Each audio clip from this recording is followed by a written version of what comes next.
Bonjour à tous. J'étais censé vous présenter mon exposé le 6 avril.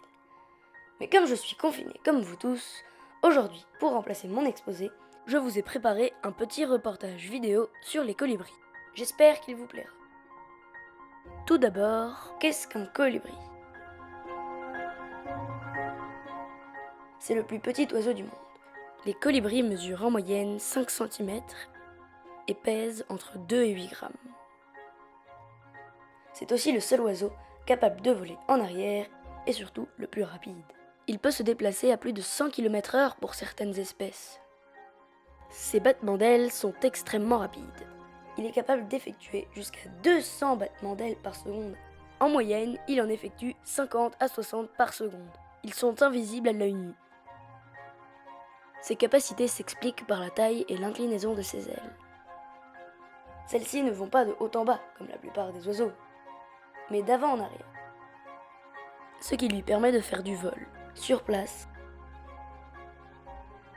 latéral, ou même en arrière. Dans ce domaine, le colibri à gorge rubis est le plus expérimenté.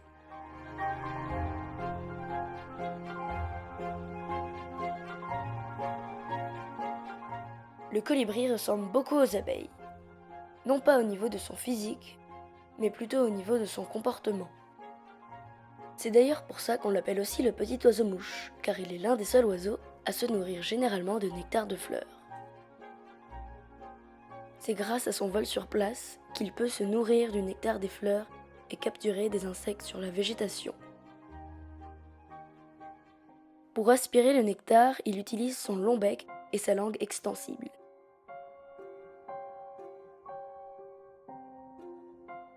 La taille du bec varie selon les espèces de colibris. Par exemple, le bec du colibri porte-épée est très long, ce qui lui permet d'aller chercher le nectar tout au fond de la fleur. Mais ce long bec n'apporte pas que des avantages. Il a aussi des inconvénients. En effet, il ne peut pas l'utiliser pour se lisser le plumage afin de se nettoyer. Porter un bec aussi lourd et aussi long lui demande également beaucoup d'énergie. Il vole donc moins rapidement.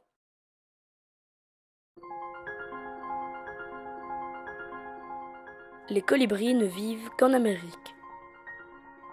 Ce sont des oiseaux migrateurs qui migrent généralement en Amérique centrale. La plupart des espèces sont retrouvées dans la forêt amazonienne ou encore au Mexique. Pour survivre, chaque colibri doit disposer de 7000 fleurs en moyenne.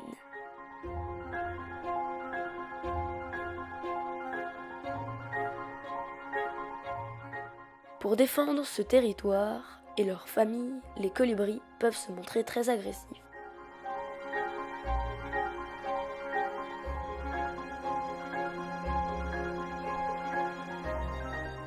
Sauf en période de reproduction bien sûr, où le mâle séduit la femelle dans un balai aérien. Après l'accouplement, la femelle abandonne le mâle et élève ensuite seule ses petits. Pour cela, elle construit un nid très élaboré pour les accueillir. Mais les colibris sont en danger. Comme vous l'avez remarqué, ils ne sont pas comme tous les oiseaux. Ils ne craignent pas vraiment les prédateurs ni les plantes toxiques, mais sont très sensibles au réchauffement climatique et à la pollution. Par exemple, au Mexique, 3 espèces ont été placées sur la liste des animaux en voie de disparition. Une espèce de colibri commence à s'éteindre peu à peu. Une autre est en danger critique et une dernière se fait très rare. C'est la raison pour laquelle il faut préserver la nature. Ce principe vaut également pour tous les oiseaux du monde et tous les animaux en général. Car un jour, si nous ne faisons pas d'efforts, nous allons nous aussi subir les conséquences de la pollution ou du réchauffement climatique.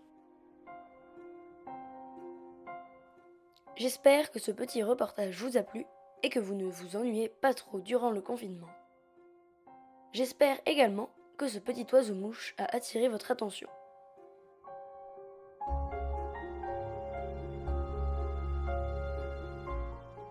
C'était Arthur Chevalier pour la classe de 7e Lila. Si vous avez aimé mon petit reportage, je vous invite à laisser un pouce ou un commentaire en dessous de la vidéo. à bientôt dans notre salle de classe. Ou pas.